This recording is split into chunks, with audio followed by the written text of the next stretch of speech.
Algernon's October with the check-in on Hip Hop United. We got another MC in the house that hit the world like a sonic boom with his new singles Unbreakable and Be Mine on the charts. He's Windy Day approved, so that can only mean one thing. He's official. Stingray's in the building. What's up, family? What's going on, man? Everything's good, man. Good to be here. Good to have you here, my brother. Good to have you here. Well, I mentioned Windy a little bit earlier, so let's jump into that. How did you meet Windy Day, and what are some of the things she's been helping you out with? Well, Wendy was one of the first people that I got connected with when I was in New York. You know, I left Chicago for New York because of the music, and actually was able to make it down there. I had family in Yonkers, but I stayed with Wood Harris and Steve Harris, the actors. You know what I mean? We all, you know, came up together, so I was able to stay with them. And while I was on the move, making moves, trying to, make connections with people, I ended up getting connected with Wendy through a girl named Mecca. You know what I'm saying? Yeah, and she was like she was in the industry as well, and she connected me to Wendy. And that's how I got connected to her. And then she introduced me to Rap Coalition and everything that they were doing for, artists and, and everything. And it kind of just went from there, Yeah, that's what's up. You got two singles, my brother. You got Be Mine, produced by Mr. Hanky, and Unbreakable that are charting right now. Talk about both of those songs and the challenges of promoting those songs as an independent artist. Well, yeah, definitely. Unbreakable was like and Be Mine are the latest tracks that had just got released. You know what I mean? And Unbreakable was before, Be Mine. Okay. And Unbreakable went number 2 on Digital Radio Tracker, the charts for Digital Radio Tracker. It went number 1 on Urban Influences chart. That's what's up. And then Be Mine actually went number 7 on Digital Radio Tracker, and I think it's like 133 on like Media Base. So it actually made, Be Mine actually made the charts with the majors.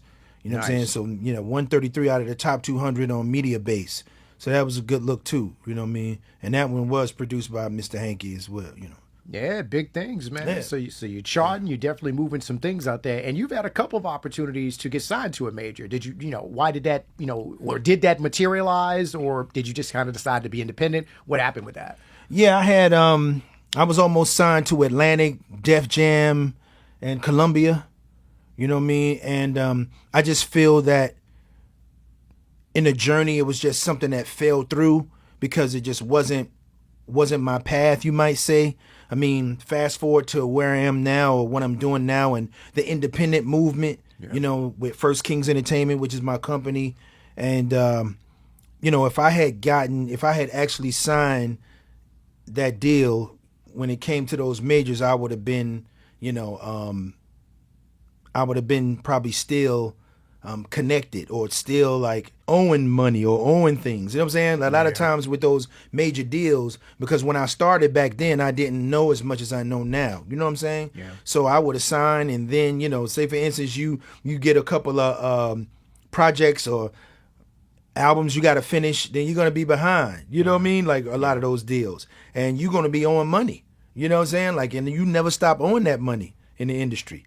Yeah. So if you don't pay it back, if you don't recoup it, you can be in that forever. Yeah. Because they're going to want their money. Well, you ain't going to lead them and leave money on the table. So, to fast forward to where I am now, as far as the independent movement, it's the potential is unlimited to where it can go or what it can produce. Okay. Okay. All right. Now, when new listeners click on your music links, what can they expect to hear and what kind of separates you from the crowd?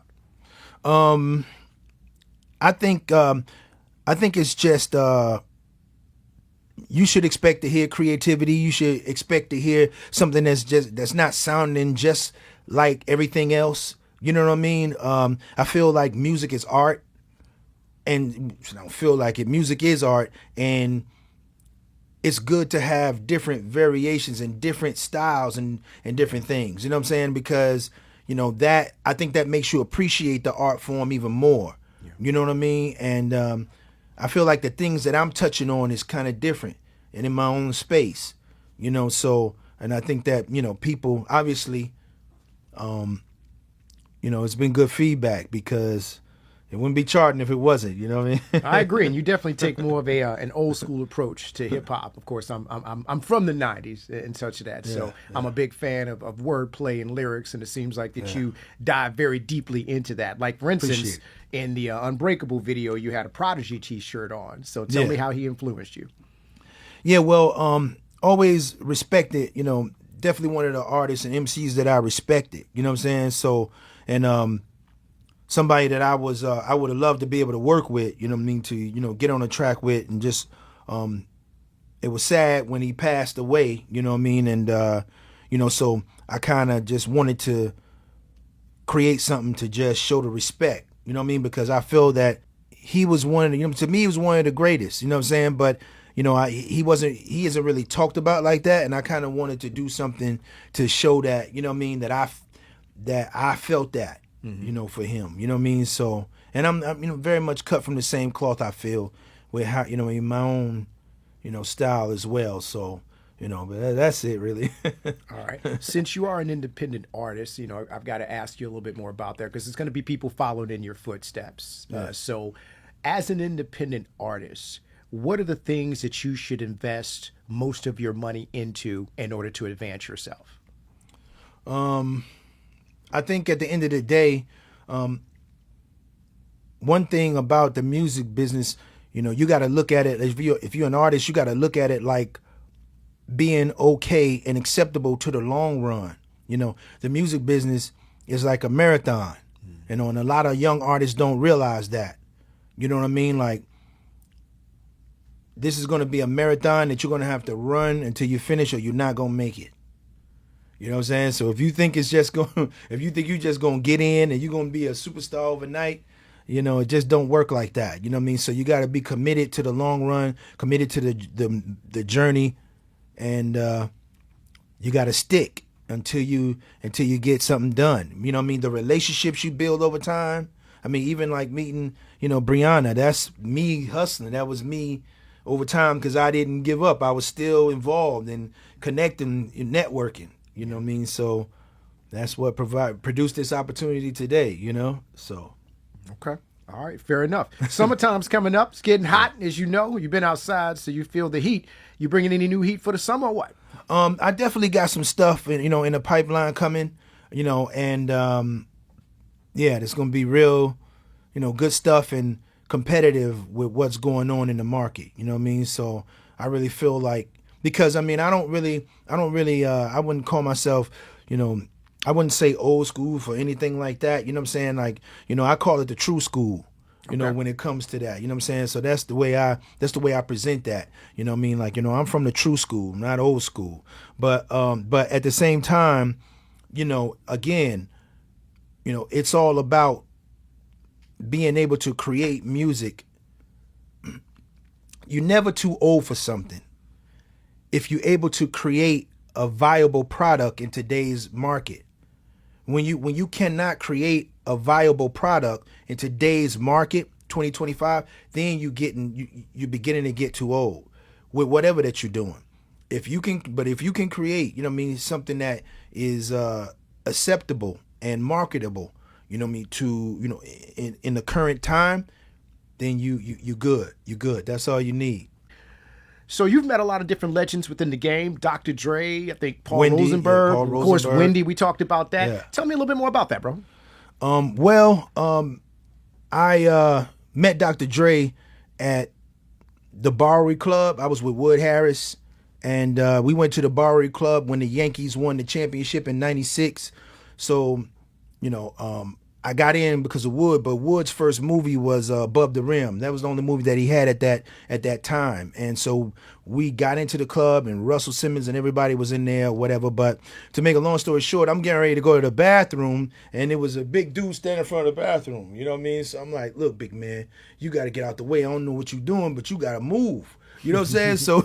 So he like, he's like, hold on for a minute. You know what I mean? And then, I'm waiting, like, you know what I'm saying? And then Dr. Dre comes out of the bathroom. So I'm like, yo, Dre, you know what I'm saying? Like, man, yo. And I probably told my life story in like 8 minutes, you know what I'm saying? Flat. Right. Like, man, he was like, you got a tape?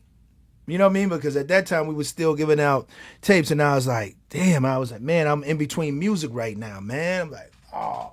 But I was like, that's all right, I'm gonna see you again. You know what I mean? And so anyway, you know, he went back to the VIP, but and I went to the bathroom, and then there was somebody in outside like, hey, yo, Stingray out here, and ended up being when I came out the bathroom, it ended up being the director of A&R, Michael Lynn, for Aftermath Records, and you know, I was like, I'm Stingray, and he was like, yo, Dre told me to give you this, and so they gave me a business card, you know what I mean, to Aftermath, you know what I mean, and so I had that before I created my new music, you know, because I had passed it all out while I was in New York. So I created my new music, and then I got chosen by Wendy, had a demo listen that I got chosen for. She chose me as one of the artists to be featured on it. So she had a lot of industry people on the panel, EMI Records and some magazines and different types of, you know, people on the panel. So it was 3 of us, you know what I mean, and I ended up winning the event. You know what I'm saying? I won the event, and there was a lot of people in the you know, audience of people that came to support the event, and Paul Rosenberg was one of them. So Paul Rosenberg was one of the attorneys that gave me his business card, but everybody was giving me cards, and different lawyers and different people that was in the crowd that came to support, you know, Wendy's event. You know what I'm saying? So so I got the card, and I met with Paul Rosenberg. I went, you know, in New York, you know, because I decided to, you know what I'm saying, you know, check him out, you know what I mean? And he gave me Eminem's demo tape at that time at the office. And that was before Dr. Dre, of course, you know what I'm saying? But anyway, I wrote down, when I got my music done, I wrote down like all the contacts that I had made over time, you know what I mean? Because I wanted to, you know, Paul to shop them, you know, for me as an attorney. And so I gave him a stack of music, you know what I'm saying? And then a stack of bios and everything. And Dr. Dre was one of those contacts that I gave Paul. So, you know, and I don't know. At that time, you know what I'm saying, Eminem, you know, they weren't signed to, you know, to Dr. Dre. Wow. So, you know, it's a beautiful story, though, man. Yeah, you got an opportunity to kind of get linked up with everybody based upon everything that you brought to the table, and of course, Wendy and everything else. So, just kind of let you know, man, when you're working and when you're doing the right things and when you're networking with the right people, big things can happen. Yeah, you know, well, maybe, you know what I'm saying, maybe the Dr. Dre contact came from me, or it came from the mailroom, or one of those other things that happened. I don't know, but it certainly was after that. You know what I mean? So I don't know. But it's all good, you know. It is what it is. I mean, everything happens in God's timing, and you know, I looked at it. Something on the inside of me, you know, just always said, "Your time gonna come, Ray. You know, your time gonna come, Sting. You know, just keep moving." You know, and so I just let it go. You know what I mean? That's dope. Yep. That's dope. So yeah. All right, that makes sense, my brother. Well, we appreciate you kind of hanging out, doing what you do. Yeah. Please let everybody know where they can find you, and of course, what you got coming up next. Yeah, anybody that's looking to connect with me, you can just go to the website at firstkingsent.com. That's FIRSTKINGSENT.com. If you click on the music, you can get the latest music. If you click on the store, you can go to FKE merchandise, and you can get Stingray gear. You can get tees and hoodies, you know, for all different types of flavors. You know what I'm saying? So definitely go and, you know, check that out, and definitely check out Be Mine and Unbreakable, and, you know, check me out. Y'all get with me. That's what I'm talking about, man. Big merch. Heavy on the merch over there. Heavy on the merch over there. Well, we appreciate all your contributions, my brother. Wishing you nothing but continued success. Make sure you definitely subscribe to Hip Hop United on the iHeart Radio app. Select Hip Hop United. Put us in the presets. We appreciate all the support. Tell a friend to tell a friend. Stingray's in the building. Let's go. All right. Appreciate y'all. You know what I mean? No doubt. Yep. So there it is.